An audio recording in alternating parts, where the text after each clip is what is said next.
And today we're going to have a little bit of chat about what it felt like to make that first hire, why it's so petrifying for everyone, and get a recruiter's expert advice today to try and help other people who are in a very similar situation, also very scared about taking that first risky first hire where you've become not just responsible for yourself, but responsible for someone else in your business. So I would like to welcome Tanya. Hey guys, how are you going? Thanks for having us here today, Amanda. You're welcome. And Bryn. Hey guys, my name is Brynley King and I'm an e-commerce marketer specialising in Klaviyo and email marketing. What was your biggest fear about hiring your first employee? I definitely think the biggest fear was just not knowing where to start and the whole process around doing it correctly. I mean, for me, there's never been a person that I've not met before that hasn't spoken about a horror story or an awful experience with an employer. And it was just so important to me that when I was taking that journey from being, a solopreneur and, wanting to hire someone, that everything was done so correctly right from the get-go. And that was just something to me that was so important. And, that's where a lot of the fear I had from hiring my first hire came from. Awesome. And Tanya, is that pretty common? Is that what you get from people making the first hire? Is that the same sort of conundrum they're coming from?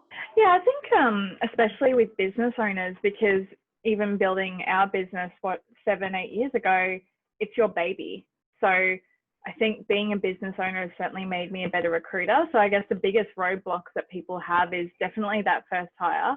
The first one's the scariest, and then you kind of have a roll on from there because you've been through the process and you're used to it. And obviously other things as well, like money and understanding what to do in terms of super and work cover and things like that as well.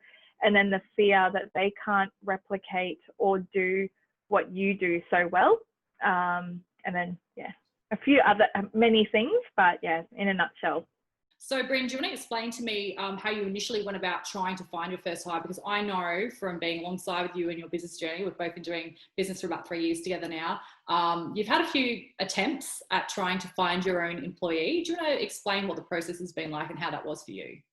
Yeah, sure. So I guess to kind of start off with, I posted a few posts on LinkedIn and Facebook and just kind of reaching out to see if there was anyone that I knew that was looking for work. And I quickly realized that finding, an employee just definitely isn't as easy as what it seems.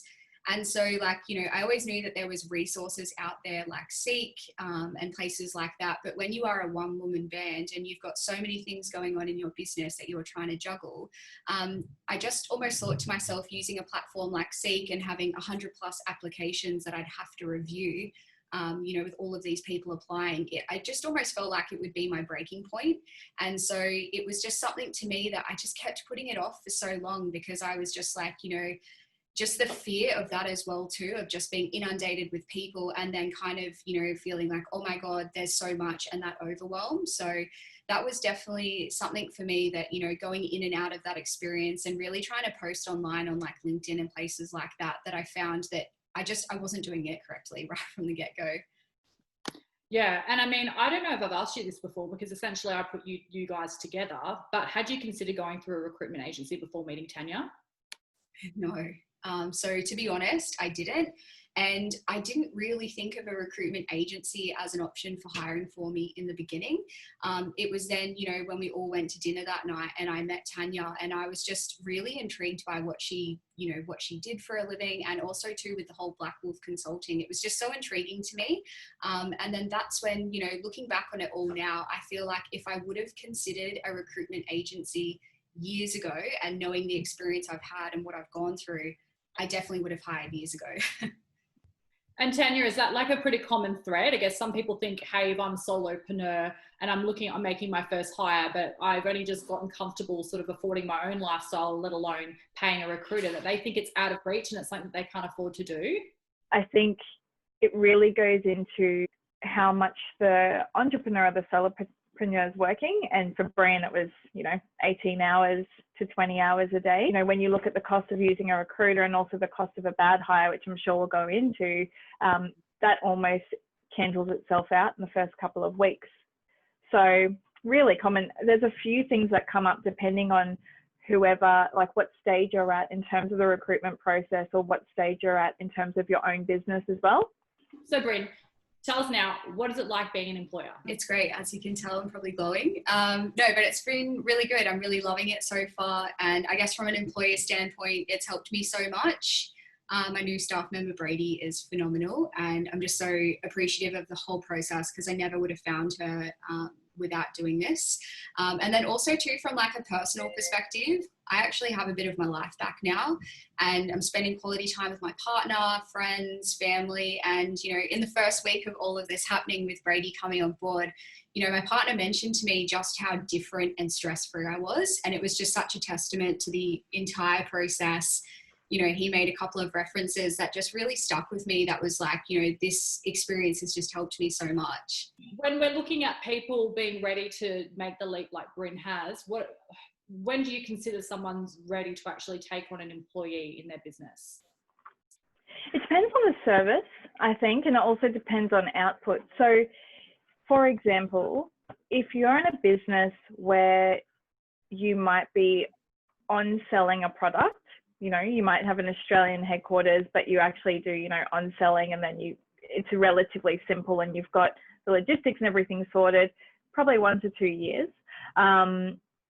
But I think, especially for even you, Amanda, and you've probably copped a few lectures from me as well in terms of, you know, hiring and everything else. But for you guys, professional services, your business is you, essentially.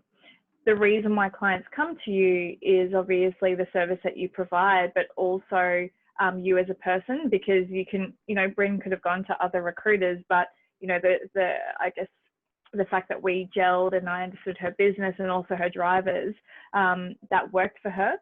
So I think it's kind of like how long's a piece of string, but certainly in the first 1 to 2 years, you should be thinking about it. In the first year, you have that great success. So this is the general story. The first year, you have the great success. You know, you've built your business, you're getting some really good headway. Then you start going, you know, a lot of customers, I've got this great referral base. Got a lot of customers that are waiting for my product, or, you know, I've got them on a wait list and things like that, which is awesome. But then that's then lodged in the back of your mind as a stress to go, well, I've got to fix this work and fill this work and do this, and then I have to get back to those customers. So that usually happens in the first year. Then you want to hire, you might reach out to a friend. It's usually a friend or a family member, and you go, that's great. They're going to work as hard as me. You know, it's going to be awesome. We're never going to fight, even though people say don't hire friends.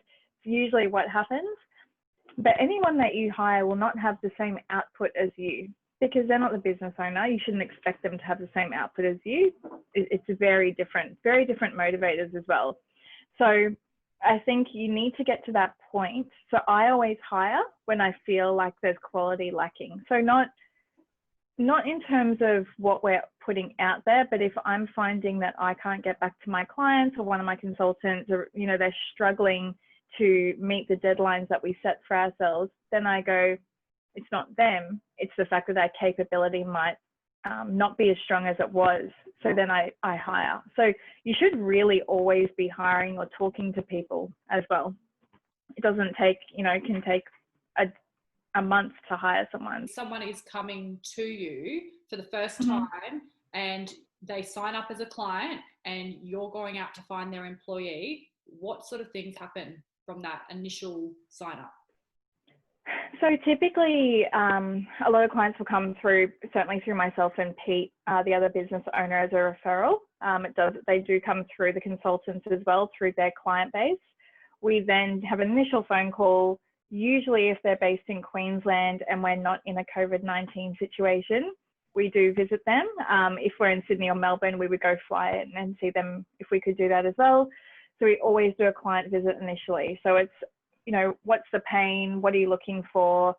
Why are you hiring? What happened to the last person? So we really dive deep into their business and their drivers for the role. And sometimes we do another visit. It might be, you know, with another hiring manager. So usually it's business owner, hiring manager, or CEO. So there's a few different areas we need to go to.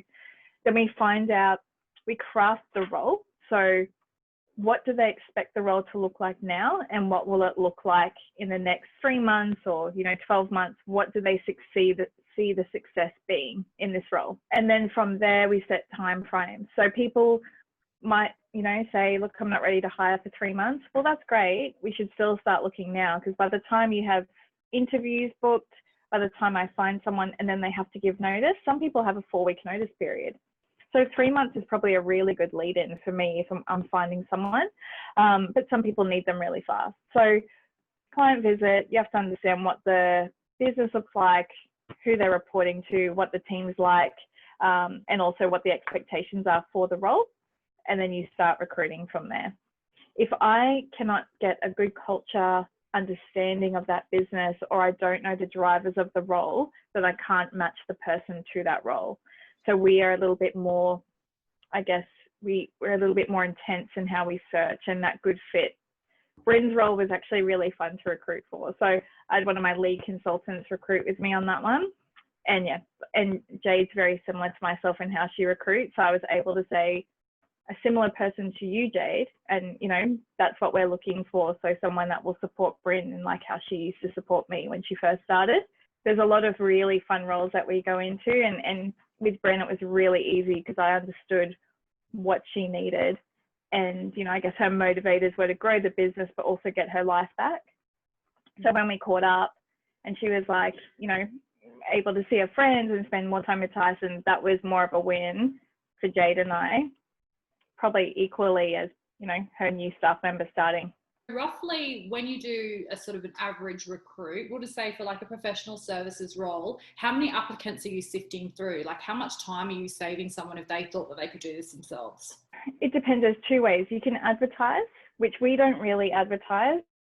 I see Seek as the client's database. We don't want to take from your database. If you want to put up an ad and recruit yourself there, then there's no reason to use a recruiter. So we're very passive in our approach.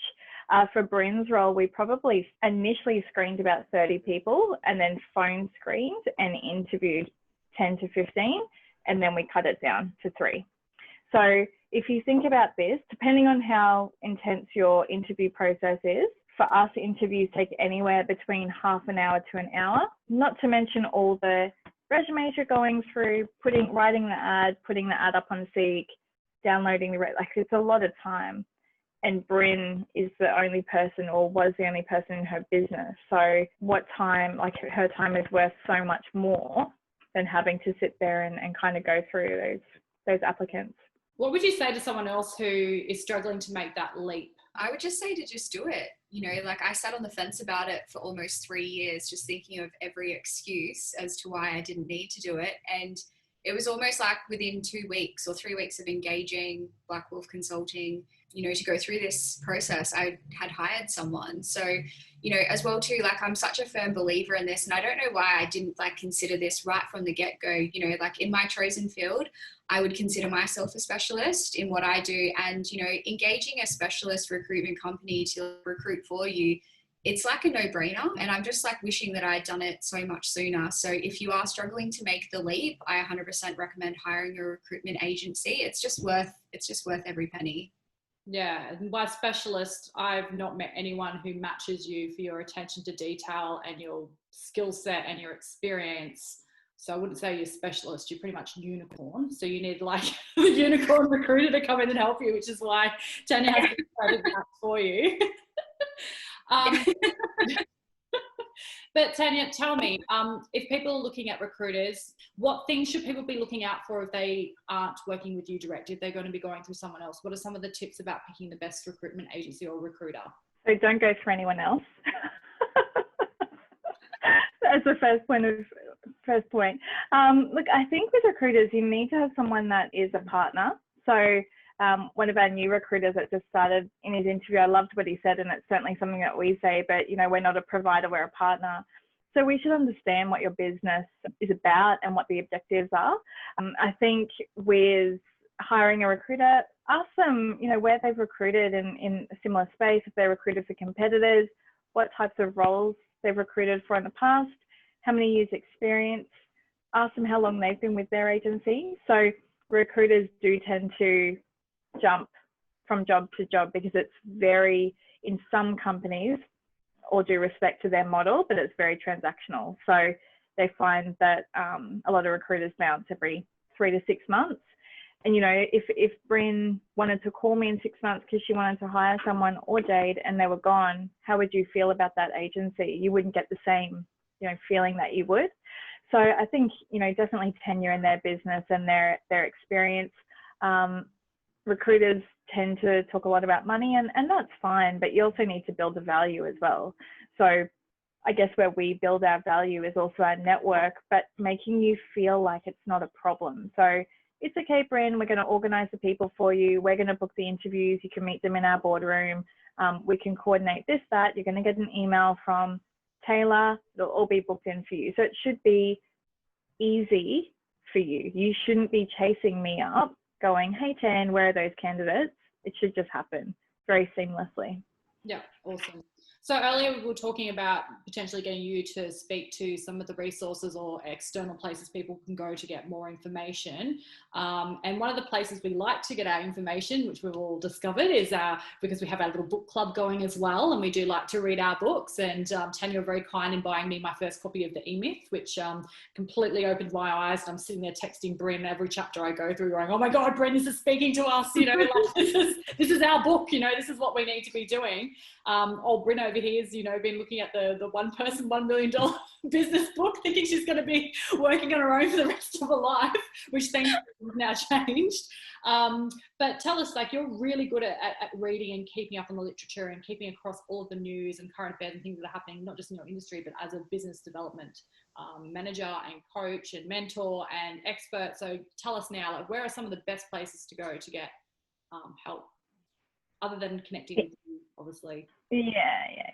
I think E-Myth, I was actually, and I think you've mentioned it before, Amanda, so I'm a mentor for Queensland State Government for small business. And I think I spoke about it like 4 times this week with different mentees. It's just, like, it's a simple book to read. It's depending on how fast you read, but you can get through it fairly quickly, and it's relatable immediately.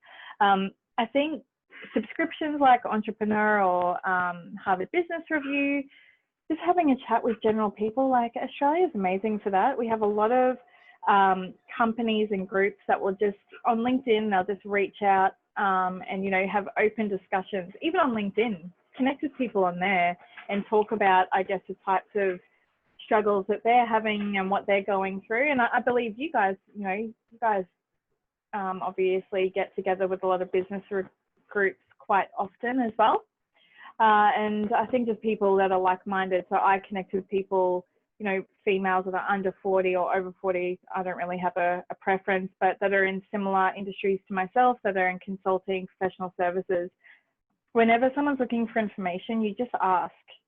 You know, there's no silly answer. There's no silly question, sorry. So it's always good to ask someone that's in your network. Yeah, no, that's very good. And I think that's the main thing, is that it's not a sign of weakness to show that you don't know everything, because we don't. It's not possible for any human to know everything about everything. So yeah, I really do value my own networks and being able to talk to you guys. And Britt and I have shared many conversations over the 3 years we've been tracking side by side in our entrepreneurial journey together. Bryn, do you have anything else to add to this that you think would help anyone, or any final comments to make? I just definitely think, just if you're on the fence, just 100% do it. You know, this whole experience I'll carry with me for the rest of my duration of my career. And there was just so much helpful advice and tips, and it really just gave me the confidence that I really needed, and the push that I needed as well. So 100% just recommend that, you know, for anyone who is on the fence, to just do it. So if I were to like summarize and wrap up from this great conversation we've had now, ladies, it would be that if you're struggling with output, you're not meeting all of your deadlines, you're feeling stressed, you've got a great referral base, you've even potentially got a wait list of people who are waiting to work with you, it is time to look at hiring. It's going to save you money, and it's going to save you sanity in the long run. So get in touch with Tanya first and foremost. We don't make her too busy. Although then she'll just recruit more people to help. Isn't that right? That's it. That's jobs create jobs. So exactly. Thank you, Bryn. Thank you, Tanya. Guys. Thank you.